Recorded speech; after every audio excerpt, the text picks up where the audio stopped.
Hello and welcome to episode number 91 of The Pitcher or the Hitter, the podcast by the M-SABR Dynasty League for the M-SABR Dynasty League. I am Cam. I'm Sahil.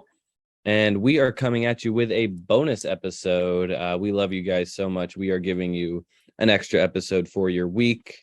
This one, we've got a great interview planned. We are interviewing Erik and the members of EBO to discuss the big Trea Turner deal. It's a great segment. We just recorded it. Got a lot of good content, ton of fun, great interview. Learned a lot about the deal from all sides, including from the side that finished as runners up for Turner.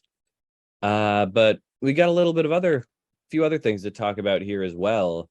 It was a big week. And first and foremost, we got the big controversy of the week, and that was the Tatis deal that ended up not going through, where you would have traded Tatis and a first rounder for a player to be named later to Daniel and Matt, presumably Tatis being the player to be named later to come back, essentially loaning out Tatis to free up the roster spot on your team for the playoffs, for the stretch run. And the league decided not to let that fly. You are stuck with Tatis on your roster. So why don't you talk about that? How did that deal come up? And what do you think about the aftermath? Yeah, pretty much since Tatis got suspended, I was like, I need to figure out a way to clear this roster spot. And that seemed like an obvious way to do it. I had discussed that deal with a few teams. I discussed it with EBO as part of a Turner deal. I discussed it with Andrew. Andrew wanted a little more than the 2027 first, and then I discussed it with Daniel and Matt, who agreed to it almost immediately. I wanted to announce it in conjunction with the Turner deal. At that time, I wasn't giving up a second major league piece, so this would have been cleared the room, so I wouldn't have had to cut anyone in acquiring Trea Turner. I was willing to do it because, as I mentioned a couple episodes ago, operating with a 29-man roster is very hard. And not only that, for example, I had quite a few players who ended the week day to day, George Springer, Ketel Marte, Cedric Mullins, sometimes. So, and none of those players were on the IL. So I was playing really shorthanded there, like a 25, 26-man roster for a couple days. And that's a situation which in the regular season is annoying, but maybe you can handle it a little bit. That's a situation that can make a significant difference in the playoffs, especially when, we're playing a really, high caliber of teams. So, I wanted to make the deal. Unfortunately, the league vetoed it. I tried to push for it. I didn't think it was explicit like collusion or anything. I thought they were getting fair value to hold somebody for 6 weeks. I recognized that when I made the trade that there was a good chance that it wouldn't be allowed, but I wanted to plead my case. And unfortunately, it did not go through. And who knows, maybe that'll be for the best, because maybe I can, ship that 2027 first off to somebody else and get actually something real in return that I actually want, rather than just, the roster spot for 6 weeks. But we'll see. It certainly adjusted my trade deadline plans, in the sense that, it really, for me, ended up just being Trea Turner or nobody else, because I just didn't have the space to go out and, acquire somebody else for the major league roster. So it definitely did have an effect on my plans. Yeah, no, definitely. Certainly a clever idea. I do commend you for that. Trying to find a way to clear that roster spot for the remainder of the season. But there are definitely reasons why we just could not let that deal slide in the league. Got to maintain some sort of integrity with the roster spots and with not loaning out a roster spot. I know we had rejected an earlier deal similar to this a little while ago. I don't remember exactly what the specifics were, but definitely fun. But yeah, gotta keep him on the roster. And I wonder if really what would the recourse have been if Daniel and Matt just decided not to give you Tatis back? What sort of recourse would there have been there? Yeah, I'm not really sure, but it was laid out pretty explicitly, in our private DMs what the deal was, and I had screenshots of it. Yeah, but do those end up mattering? Do those since they're not in the dynasty chat, do they hold water? Well, I mean, if I'm going to put the lawyer hat on here, when there's any ambiguity in a deal, you're allowed to, introduce extrinsic evidence, i.e., chats to kind of prove what the intent of the two parties were in the deal. And I think that would have cleared up the ambiguity, because just saying a PTBNL could mean anything, right? So just that on its face value would have been ambiguous, but that's why I made sure I clarified the deal with them that Tatis would be the player to be named later, and took screenshots of it in case I needed it. But I didn't ultimately need it, so. Yeah, there you have it. And this did lead to a bit of discussion about me and Andrew and our Tyler Zuber, JB Bukowskis deals, which were wrapping up at the time anyway. Those ended up kind of in a gray area. I'm not sure what side they fell on, whether they're allowed or not. I don't think a final decision was made on those either way. But they were kind of a fun thing to argue for, even if they're gone, and even if that deal is done between us anyway, since we're out of players to be named later. Yeah, I will say one more thing too. I will be pushing for a rule change in the offseason that suspended players should not have to count towards a roster spot during the season. I'm fine with them counting as a roster spot in the offseason, but I think during the season, I think we should be able to create some sort of suspended player spot. So I will be pushing for that. I don't know if that's going to get a lot of support, and I wouldn't be surprised if it doesn't, but it's something I want to propose. Interesting. Yeah, I'm not sure what side of that I would fall on, per se. Definitely an interesting role for sure, though. Yeah, because it's 80 games is a lot, to have to hold on to somebody like that. Well, don't get players who do steroids. Okay, but you don't know who's doing steroids when you acquire them. Yeah. Who knows? Maybe Juan Soto will be popped for roids, and suddenly you would really like to have that roster spot rather than have to roster him for 80 games. Yeah, I guess now you never know, do you? Yeah. You never know who it's gonna affect. Who thought Robinson Cano would be popped not once but twice? Who thought he'd be that stupid to get caught a second time? True. Who thought Tatis would get popped? I certainly never would have. No, me neither. He was one of the players on my team I certainly did not think would ever do it, but here we are. Which players did you think would do it? Oh, good question. Well, the Astros players are already pretty untruthful, right? Yeah. They're already pieces of shit,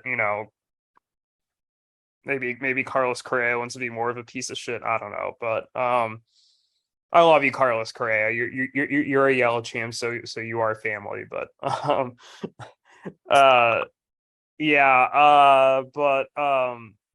let's discuss the other. There are a couple other tidbits that Cam and I wanted to discuss before we got into the Turner episode. The first one is a big piece of news by you. Albert Pujols is back. Albert Pujols is back. My team, of course, drafted Albert Pujols to a rousing round of applause in 2018. Stuck on my team for a little while. Even had another stint at some point. But of course was gone. Not really a viable major league player per se. I've been saying per se a lot lately. That's the second time I've said it today. And I've noticed a couple times in the episode I'm currently editing, where did this come from? Am I a person who says per se? You know what? Because I am now, I guess. You feel like someone who would say per se, like thinking about it, but like also like I've never really heard you say per se a lot. I know that I have like certain cadences or certain things that I tend to say a lot on the podcast, and it doesn't really, I just it just kind of is the way it is. But like I don't remember you ever really saying per se all that often. God, yeah, well, I'm gonna be thinking about it now. That's for sure. but I expect one per se per episode now. right, per episode, per se, per diem. There. But yeah, where was I? Albert Pujols. Albert Pujols. My team was originally named Albert Pujols. I cut him in 2018. We changed our team name to, of course, the beloved Abort Pujols. And now he's back. And right now we're recording Monday night. He just homered. He's 2 for 3. He's got his 693rd career home run. He's on fire. He's the hottest player in baseball. I can't believe no one picked him up. Maybe he's the next Matt Carpenter for me. But yeah, no, he's back. People have suggested that I change my name to Unabort Pujols. That's kind of clunky, but if there was a better suggestion, I would love to hear it. But it's just kind of fun having an OG back. No, but Unabort's clever because it was abort there for like a hot second. It's not that clunky. It fits. It's hilarious. You are Unaborted Pujols. I don't know. Unabort. It's not. Is that even a word? It's a good question. Maybe the opposite of abort is bort. What if you were just bored? Like amoral. Bored Pujols or Bort Pujols. I don't know. I'm stretching here. Yeah, it is a verb per Wikipedia, but I don't know if I trust Wikipedia. No, that's not Urban Dictionary. That's Wiktionary. There's a podcast called Unaborted. So, okay. There's also a book called The Unaborted Soccer. We don't talk about our competition on this show. Other podcasts. You know what? Fair. I guess somebody might be like, screw this. I'm gonna go listen to Unaborted. Exactly. Instead of the pitcher and hitter. No, we can't be having that. We have one other thing to talk about. Gary Sanchez was cut, and it wouldn't be notable,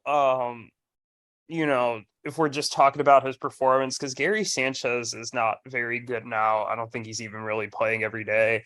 But this is now the highest drafted player in league history who has been cut. He was the 22nd overall pick by the team that was originally AJ and Max's team, that is now Andrew's team, after they took Carlos Correa in the first round. Gary Sanchez was their second round pick, and a draft that includes shortly thereafter Charlie Blackmon in the third, Chris Archer in the fourth, D. Gordon in the fifth. What a terrible foundation for a team there in hindsight. But yeah, Gary Sanchez is cut. Any major thoughts about this? Yeah, so he was cut by Alex and Zach, right? Yes. Who are now rocking Cal Raleigh as their only catcher. Definitely a choice. I guess he's 13th in the player rater. He's got 18 homers. He's only got 277 at bats this year, so he's not an everyday player, but he's kind of hot. He's got hits in 3 of his last 4 games, multi-hit games in 2 of those games. I mean, I would offer them Jonah Heim if I could make trades at this point, but yeah, Cal Raleigh, starting catcher for only catcher for this the Tendies now that Gary Sanchez is gone. Looking through catchers in the waiver wire, Christian Vazquez is still out there. He's 9th in the player rater, as a matter of fact. But Vazquez hasn't been starting with Maldonado there. He's coming off the bench pretty infrequently. I guess. There's also Omar Narvaez, who's not really playing much. Jose Trevino, who's fine. Carson Kelly's not having a very good year. And then the list kind of goes on. There's Austin Nola, who's having an okay year. But yeah, no, Gary Sanchez has not been particularly good either. Not very many good catchers right now. Maybe that'll change when the next wave of catching prospects comes up, because there's some good prospects. Yeah, absolutely. I mean, there's been a lot of talk over the last year or so about this being like a generational crop of catchers. And obviously Adley's come up and he's been doing fantastic for you, but like, Gabriel Moreno still hasn't really gotten a full shot. Francisco Alvarez is sitting there in the minors, Henry Davis, Harry Ford, Austin Wells, Diego Cartaya. So we'll see, Logan O'Hoppe too. There's maybe there'll be some more catchers coming up soon. But yeah, it'll be interesting to see if anybody picks up Gary Sanchez. I kind of doubt it, even despite the fact that catcher is pretty thin right now, but we will see moving forward, especially now that we can't make trades, if somebody needs a catcher. But speaking of trades, I think you all are very interested in hearing about the Trea Turner deal. This was maybe one of like the top 5 segments I feel like we have ever recorded. And I am very excited for you all to hear it. So without further ado, we will take you to that segment after a short break. I've been training like a Pavlov dog. Let my independence out to take a hike. All you gotta do is activate my bill, and I'll fetch you anything you like. Going once, going twice. Every man here has a price. Over where? Over there. So to not a single lady in here. I've been in like 1,000 times. Dated every woman in the. All right, we are back now, and this is exciting. This is the main reason we decided to do a bonus emergency episode for one trade. We have a big interview, as you all may know, listening to this. There was one huge trade at the deadline.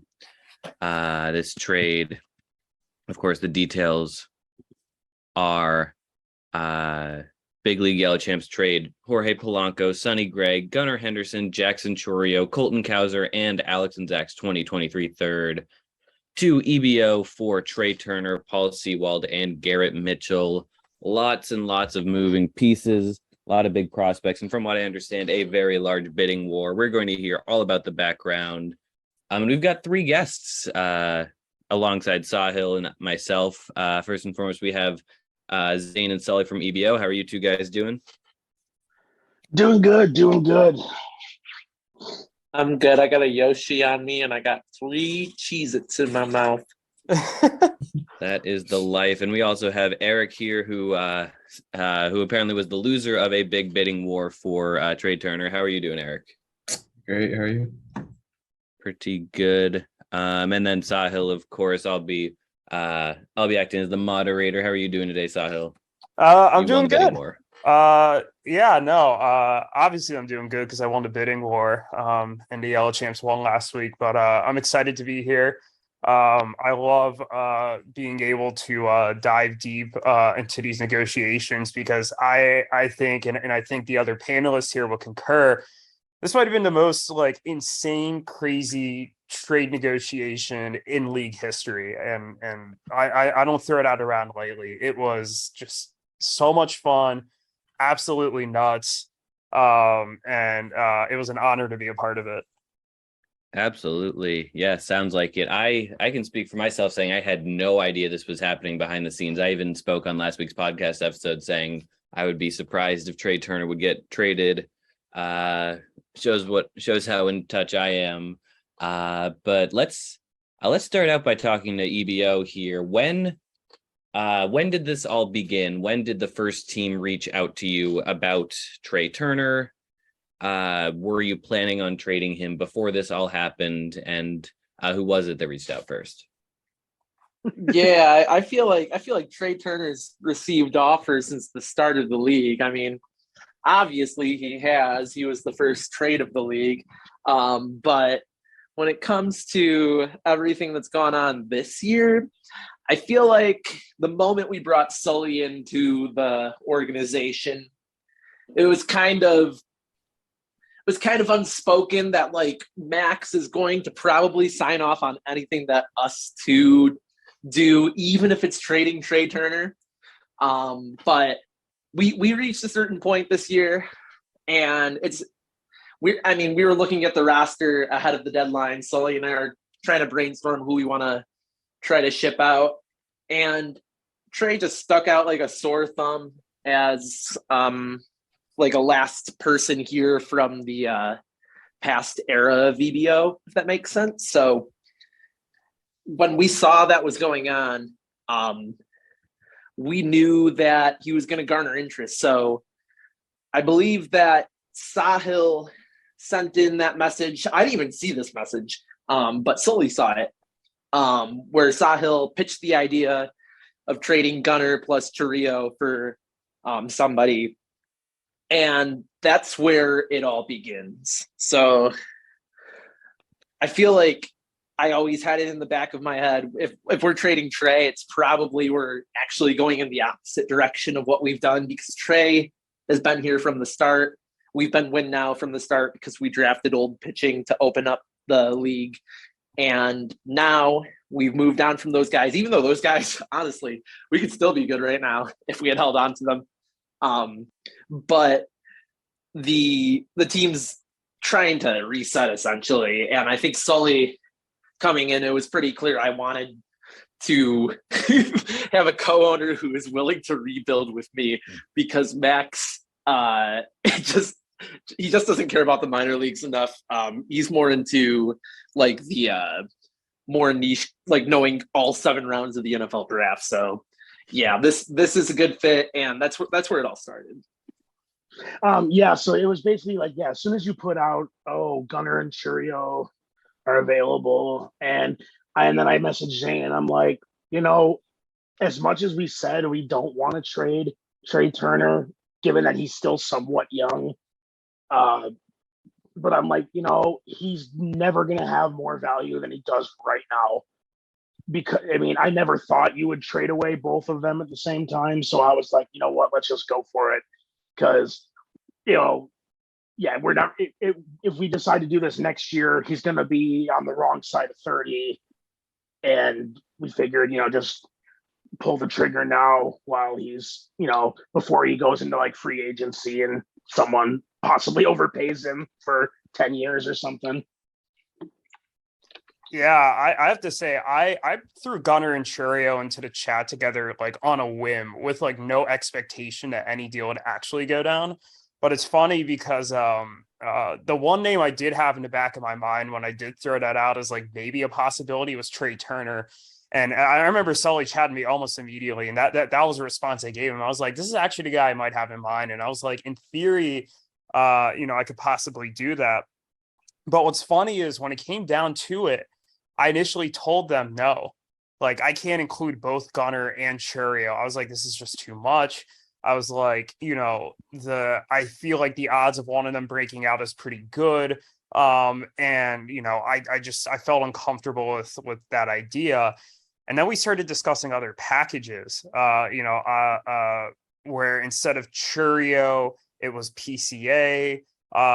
We started discussing having Jorge Polanco in there because I wanted to get rid of one of the middle infielders I had to make room for Turner, and I know EBL really like Polanco,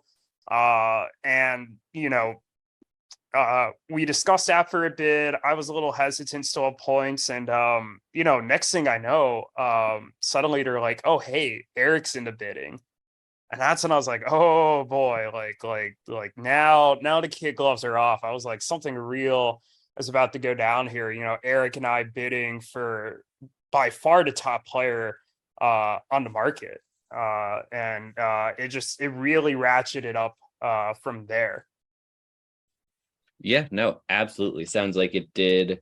That leads me to my next question, which is, so Erik, at what point did you join the bidding, and what was your first bid? What did it look like? I think I got whiff of, I know either Sully or Zane posted some bigs about, or something about Trea being on the black, or just like alluding to someone being on the black that was really good. And I think I messages them. He was like, oh god, is Sal trying to get Turner? And he was like, yep. He was like, all right, I gotta get in this. Yeah. And how aggressive were you at the start? Oh, I think my first bid, it was just Ellie De La Cruz, Seiya Suzuki, and Ezekiel Duran. So not great, but still got a top prospect in there. And I feel like it's kind of comparable to Jose Ramirez, Julio Rodriguez deal, and even although LA is probably not on the level of what Julio was his top prospect.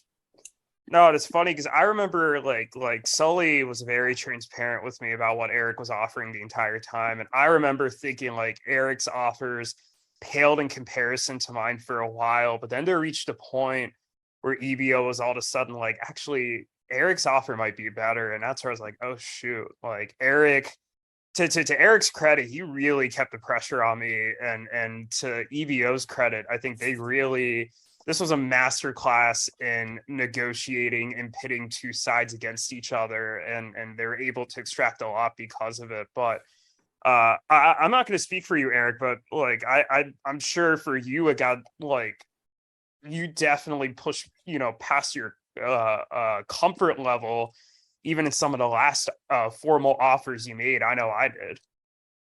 Yeah, not just in terms of offers. Like there was multiple times where Sully just wanted to accept your offer, and I was like, whoa, hold on, I got a counter. You know what? Let's actually talk about that. So at I screenshotted this on purpose on August 16th at 10:48 p.m. Sully chats me. He says, "I think I speak for me and Zane when I say I think we're ready to accept your offer." And we were just waiting for Zane to get online, and all of a sudden, Zane chats me. He's like, "I hate to be the bearer of bad news, but," and then he's like, "Erik is countered." And I think at that point, and correct me if I'm wrong, but I believe Churio was not in at that point, Cowser was not in at that point, and Sonny Gray was not in at that point. I still believe the deal centered around Polanco, Goner, PCA, and Westberg at that point. Yeah, there was about like 4 times when my head was hurting so bad going back and forth, like switching between chats, like figuring out what was going on. I'm just like, I'm fine with this, like just make it stop. But then Zane kind of brought me back to reality a little bit, and it was like, no, just let it go, like let it keep going. And I'm glad it did. But there were times where I'm just like, oh my God, like even if waiting is the best thing for our team, it's not even worth it at this point. Like I'm trying to do my 40-hour a week job while like switching back and forth between Slack and then like doing loans. And I'm like, oh God, I know, I don't know, Zane, if you want to speak on that, like you really had to pull me down a little bit. Yeah, it was hilarious. Last week was my first week at work, so I'm kind of training. Yeah. I'm kind of just open flowy right now. But I will say, by the end of the week, I told a couple of my buds at work, I was like, I think I've slept like under 7 hours a night for like the past 4 nights, and I normally sleep like 9 hours every single night. They're like, "Well, what's been going on?" I was like, I've basically been, I called it the Trea Turner custody hearing, because at a certain point I was just kind of acting as a litigator, and being like, Sully, do you think which one do we think has more value? This one. Okay, we're gonna counter with XYZ. And man, the counters just went back and forth. We have so many chat logs. I would love to pull up some of the stuff that we were discussing. Oh my gosh. Yeah, I felt like I was on an episode of Law and Order, like negotiating a plea deal.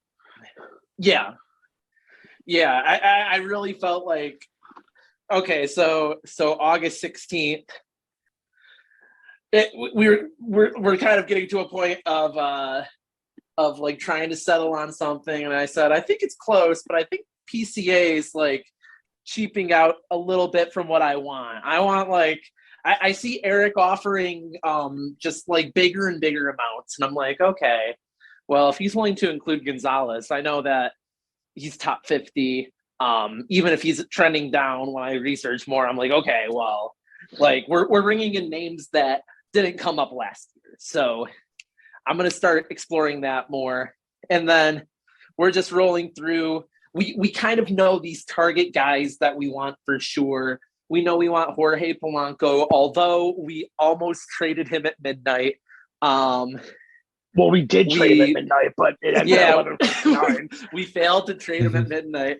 I'm actually really glad that we failed to trade him because I think that we were just taking Ruthvik knew that he had less value in the deal, but like Ruthvik doesn't really care about that. He cares more about like practically which one like we were talking about. We were like, okay, we both think that like we value this player more. Let's just do it. But anyways, the deal we're just going through August 17th now.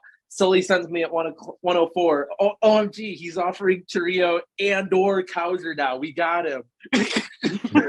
Because we're like we want to get like we're like we really need to like get the package that Trea deserves here. And at that point we actually only had one from Sahil, but I was kind of feeling it. I think we get to the 18th now, and well, there's not much in the chat here because I think that we literally had to like hash it out with Erik and Sahil, so most of it's in those chat logs. But like we go from like somewhere between August 17th at 11:30, we go from Nick York being an Erik Steele to the final offers the next day just being absolutely absurd. What was your final offer, Erik? I think it was Tracy Walden Mitchell for Ellie De La Cruz, Noel Marte, Hunter Green, and Connors first. It was the entire Cincinnati Reds farm system. Yeah, pretty much. And then Sahil was sitting with like we at a certain point it was just like an Orioles looking package with Gunnar and Westberg and Cowser. I lost so many hours of sleep over it. I've never really had fantasy negotiations like that. I think I will cite them if I ever am up for like a director position. Dude, I have dedication to the cause. I drank more Bang energy during those few days than I think I have in the past like 3 months combined. I was like, I couldn't like at work. I was just so dead because of this, and I couldn't focus. And oh yeah, it was wild. No, and it's funny because like Zane, you and I negotiated that Tatis deal like a couple years ago, and I remember that just being like it almost just felt like a one night bender where we just like hammered out the details, and within 24 hours that was just done. And it was big, it was super creative with the picks, right? It's just insane. This one was like just over like a 2-week span. It was just so slow rolling here, and it's like every day we make a little bit of progress, and every day I would go to bed thinking like, oh, hey, okay, this is about to get announced tomorrow. We're good. I have nothing to worry about. And then the next thing I know, it just kept going up and up and up and up and up. And I would just be sitting here all night. Like, I'm pretty sure like you could see the spots on my keyboard from where I typed like Trea Turner Fangraphs in there. Cause it just, kept looking back at his page and kept looking at all these other things. And it was nuts. Like, yeah. I've never seen anything like this, but like, so I remember we're getting to the end here. And I remember, so Erik just said his package, is the 3 Reds prospects in the first round pick. And then you all were talking about potentially adding a major league piece. I remember you all telling me like, hey, like we really want Starling Marte from him. And I remember being like, why the hell do you want Starling Marte? He's old. And you're like, well, things could happen in the next 2 years. Like we never know. And if Erik would have included Starling Marte, like I think I probably would have bowed out at that point because that would have been a lot to give up. And I didn't think I had a major league piece comparable to Marte that would have lined up there.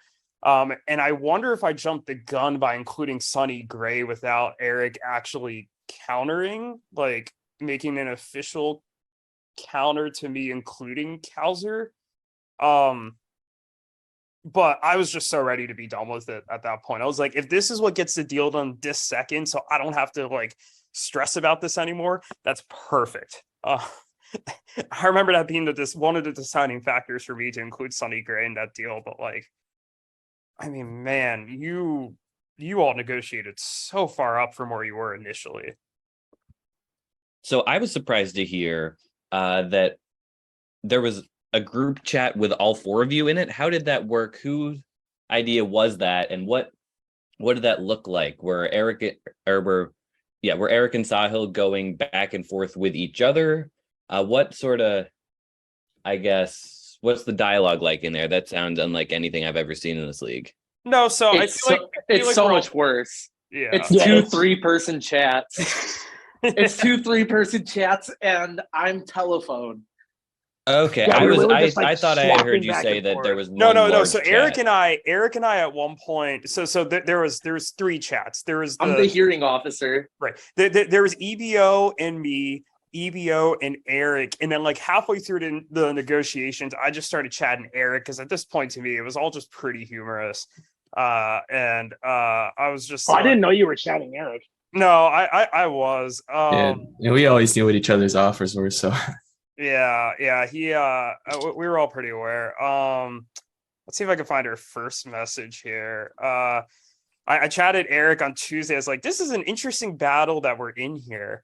And then we kind of talked about like, what you all were thinking. Then at one point on Wednesday, I chatted him. I was like, can't wait for the latest chapter of Sahil v. Erik, a Trea Turner story.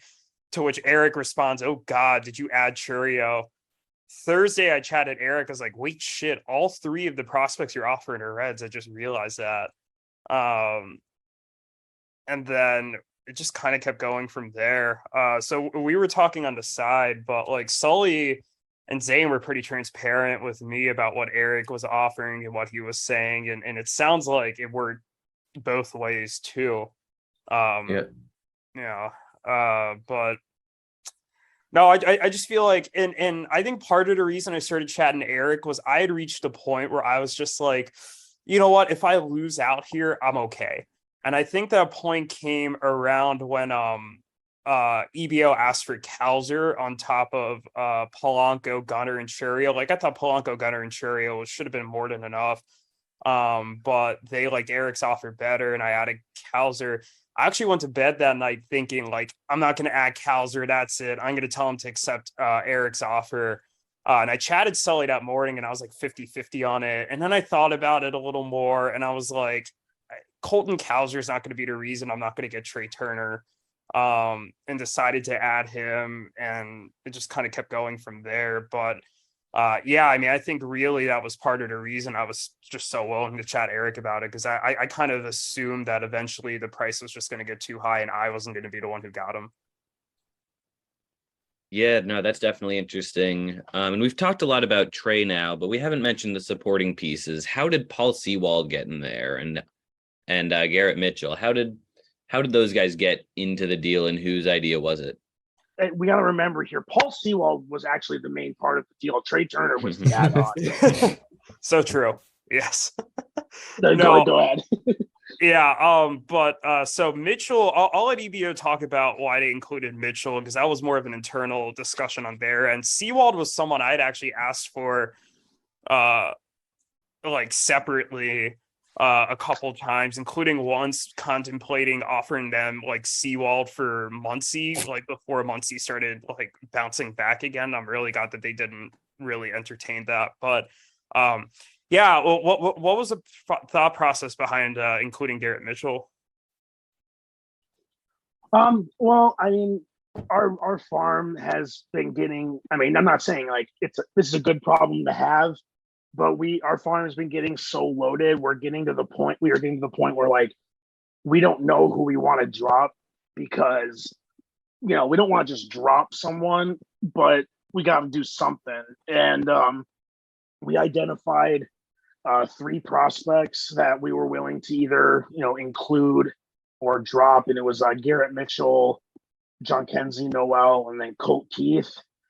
And we were originally including one of the Noel and Keith in the deal, but then I think like me and Zane figured out a way to like keep them both by promoting an extra player once Kerry Carpenter got called up from AAA. But then Garrett Mitchell just kind of became the one we were willing to part with, not just because we don't like him, but we thought also yeah, he was having a down year, but then he started picking it up near the end. And I wanted to give you, some fair value. I didn't want to just, throw in like some no name just because we needed to clear up space. You know what I mean? I'm glad we got to keep Colt Keith at the end of things. We dropped Me Noel too. shortly after because he's just not doing it right now, and we've seen enough that we wanted to move on. But Keith, the only issue is his injury. So, it's a matter of roster management for us. Paul Sewald was a reliever, and I've learned my lesson. So I'll sell a reliever if they're performing well, begrudgingly.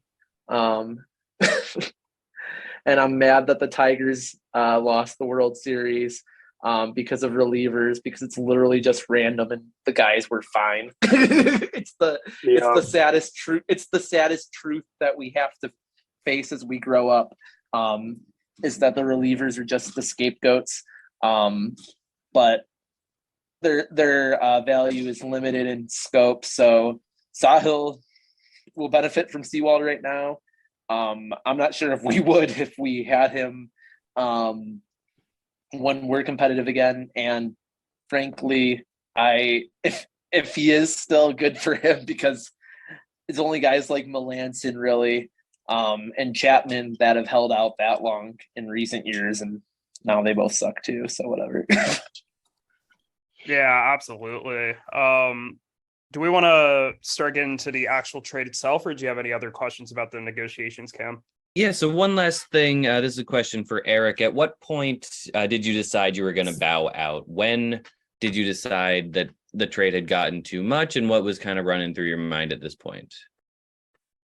I think it was after he included Kowser, I think, and then I was like, oh, what could I add? And then Zane was like, oh, can you remind us who are like the 150 to 250-ish Fantrax overall guys? So I put out a list. They said they liked a certain amount of guys, and then I definitely wasn't going to include Marte because, I mean, Turner's definitely the better asset, but like the way they're both performing for this year specifically, it was too much to get that. Only a slight upgrade, I think. But ultimately, the piece was Sale that I think was going to be part of the offer. I didn't actually offer it. I just kind of asked, oh, so this would be the offer? And they were like, yeah, and I was kind of thinking about it. I mean, I didn't really have a chance because I heard Sully added great to the offer, so that kind of did it. But I was kind of thinking, Jesus, these are a lot of really good pieces. I'm not sure. I think this might be the end of the line for me. Yeah, one more dimension I'll add to this that made it particularly interesting was that for the last chunk of this, Erik and I were both on that trade deadline call we did on Thursday. So he and I weren't explicitly really talking out loud about this for the most part, but I was literally watching Erik's face as he was as I was finalizing this deal with EVL. It was just absolutely nuts. Man. Yeah, no, it was nuts. I wish I could have been there. Definitely happy with the moves I made, despite not being on the call. But yeah, let's go into, I guess, thoughts from each team that did make the deal on their side of the deal. So Sahil, let's start with you. You got Trea Turner, Paul Sewald, and Garrett Mitchell. Why don't you run through how you think this helps your team? Sure. So I'm not going to deny that I gave up quite a bit to get Trea Turner. I did not pay pennies on the dollar here, and I think one could argue. I'm sorry. I just said you did not. Yeah, I did not. And I think one could argue that I maybe even paid slightly more than $1. What I will say is, top 10 dynasty assets don't grow on trees. I said a similar thing when I acquired Tatis. I was like, when those players get on the market, you do what you can to go acquire them. And because Turner is a little older than Tatis, I did, it wasn't as much of a slam dunk that hey, maybe I should go and drop everything to go get him. But there are a couple things about Trea Turner that I really like. I think one, just as a whole, I really like him as a player. He's just really fun to watch, and I think that always makes it, really helpful. But the second thing I really liked about him was I was just looking at some of the StatCast numbers. And the one thing that stood out to me was that he is in the 100th percentile for sprint speed. Even at the age of 29 here, which to me means that, because a good chunk of his value is tied up in speed and his ability to steal bases and post 30-30 seasons, I was very comfortable that would still be something he will do for my team, over the next 4 to 5 years. I also feel pretty confident in all the other skills holding up. I think he's a very good player. There's no reason to me why he can't, continue to produce elite runs and home runs numbers or runs and RBI numbers, as well as, he's starting to see a bit of a power surge now. I kind of think he's going to stay with the Dodgers in free agency, and I might be wrong about that, but that would certainly help his runs and RBIs numbers. And overall, I thought over the next 4 to 5 years, he's a pretty solid bet to return, top, 15 to 20 value, and that ultimately made me just really want to go out and get him. I think he's a big upgrade over Jorge Polanco. Polanco had a nice season last year. He's been disappointing a bit this year since I got him. He's been kind of on a slump again after starting the season cold. And not that I don't think he's a very solid player who can be a contributor, but Trea Turner is clearly a step up from him, or multiple steps up. I think Paul Sewald's going to help my bullpen. Hector Neris is basically who he's replacing, and Neris was getting less hold opportunities.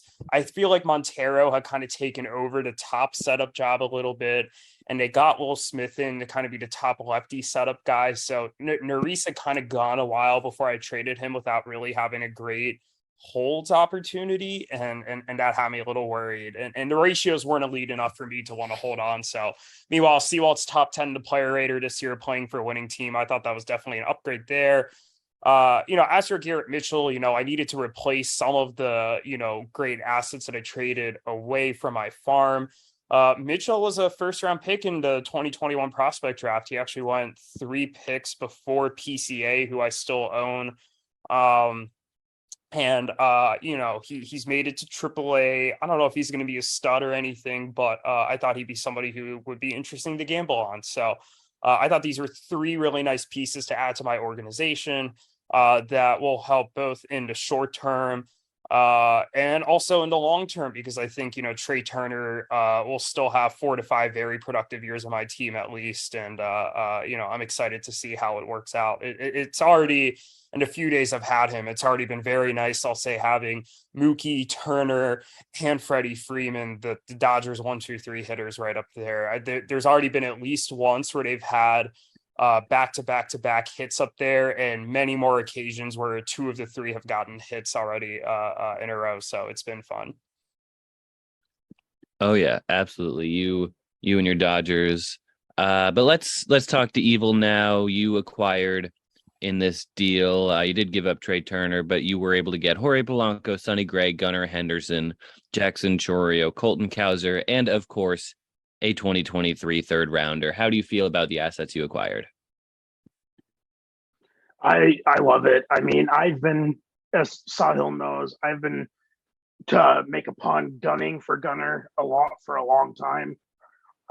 We've been discussing like 2 or 3 different deals over the course of the year, possibly involving him, and then never really. I mean, it never finalized. We had some discussions, but so I've loved Gunnar Henderson a lot, and so that was never really an issue. Like Sahil concluded him right away, so I was happy with that. And then I was, as the Slack chat indicates, I was okay with P. Crow Armstrong at the time, but then now looking back on it, I am really glad I didn't take that offer. But so then it kind of, as the bidding war went on, I'm like, I think it's going to come to a point where you're going to have to include Chourio also, because he was originally in the deal, but then Sahil took him out as he thought, no, that's kind of too much. And then he realized what was happening. I was like, okay. And then I never in my wildest dreams thought we would get Colton Cowser. He's been destroying it at AA this year.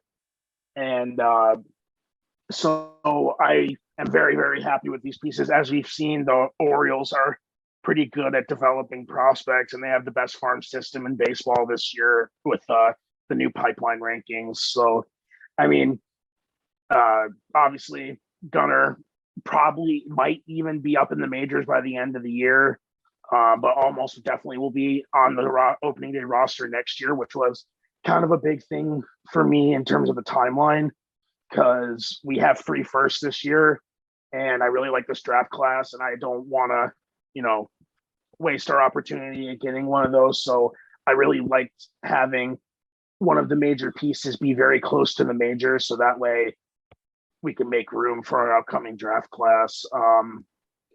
But like I said, Jackson Churio, like, obviously not came out of nowhere, but I mean, kind of, I never expected this kind of rise, and I figured might as well take a chance on him, because that potential is going to be huge. And I trust Fantrax and a lot of those talent evaluators a lot.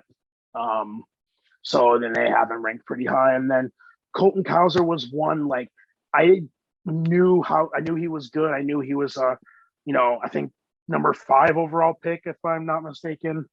That's correct. Yeah.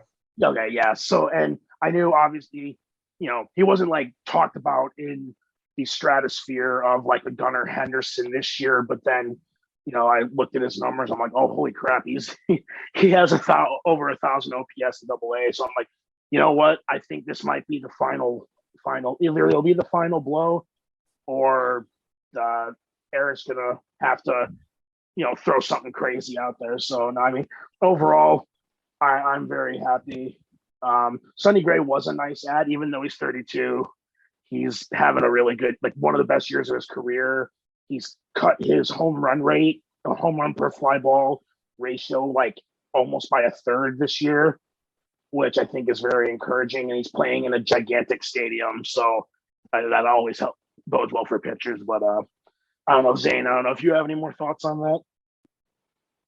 Yeah, Sully covers the players pretty well. A lot of these guys were identified by Sully early on as targets within Sahil's farm. And then from there, we kind of assess, okay, what are these guys valued at on the market? And then we move from there, keeping in mind we want to maximize value, and we want to get as many guys that Sully specifically has signed off on as let's build around this guy as possible. So Jorge Polanco was identified ages ago because of his hard hit rate. We've been talking on him for a while. Gunnar,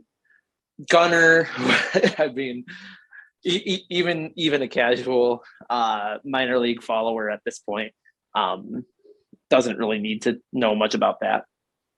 And then there's just such a slew of guys that we received that it's an undeniable amount of quantity.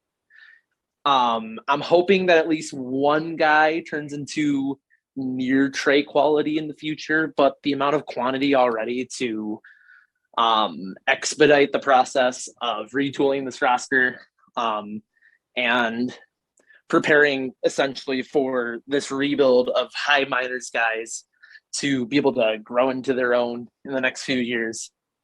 We need the quantity on the major league side. And we got a couple guys there that we wanted.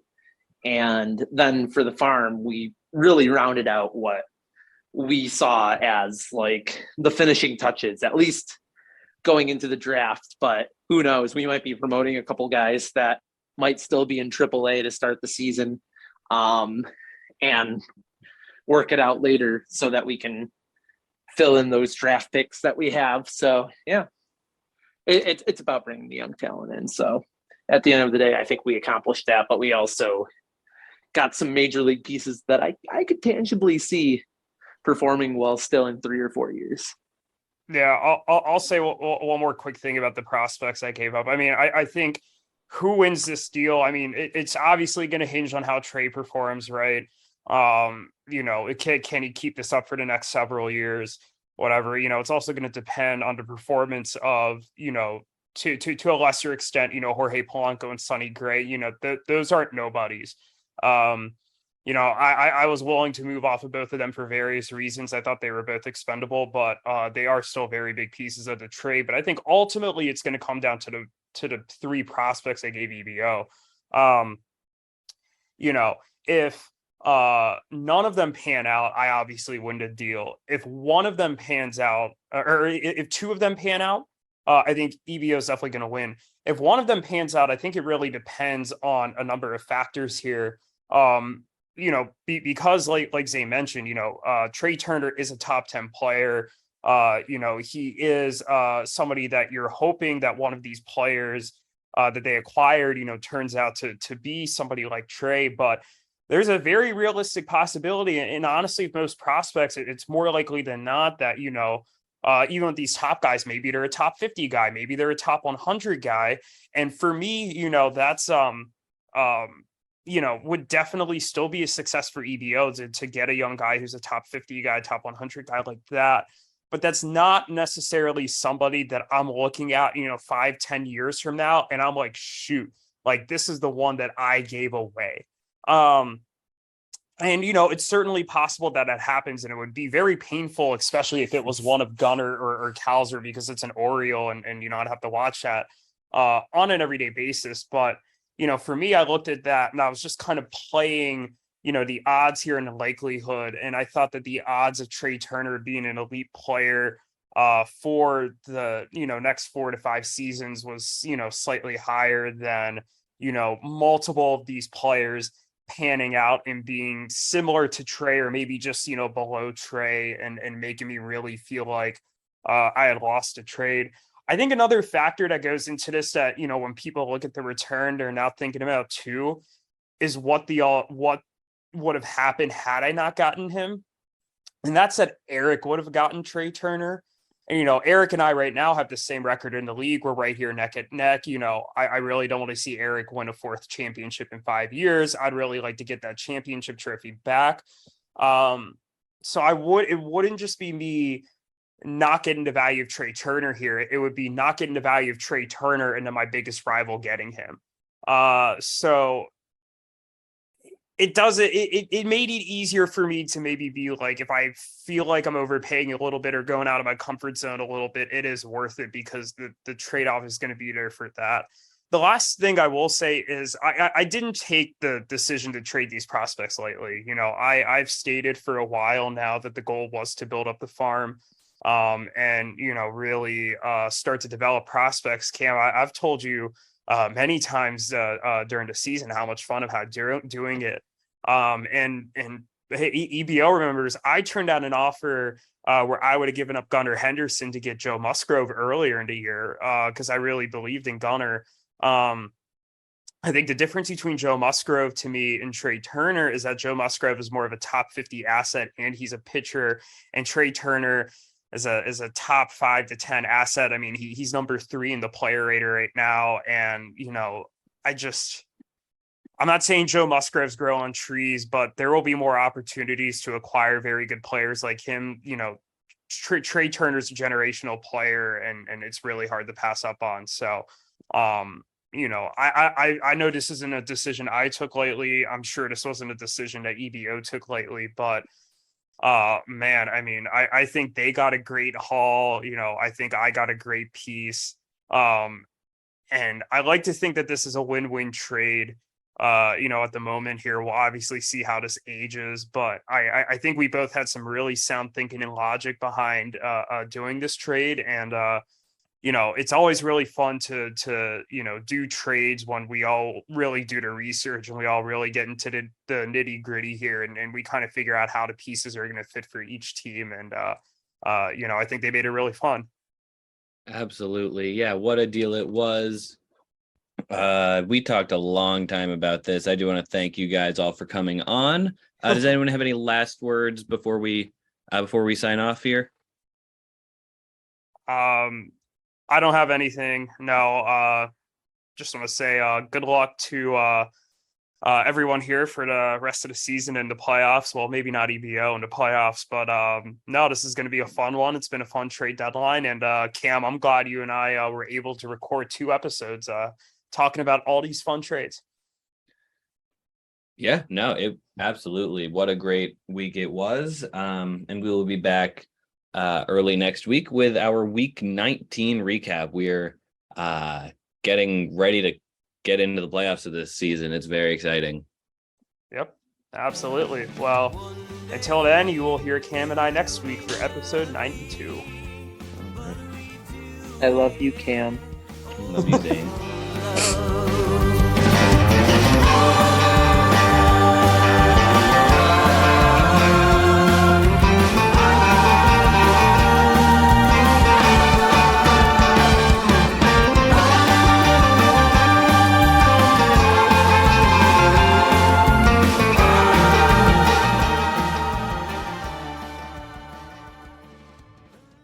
It says it's still recording, just by the way.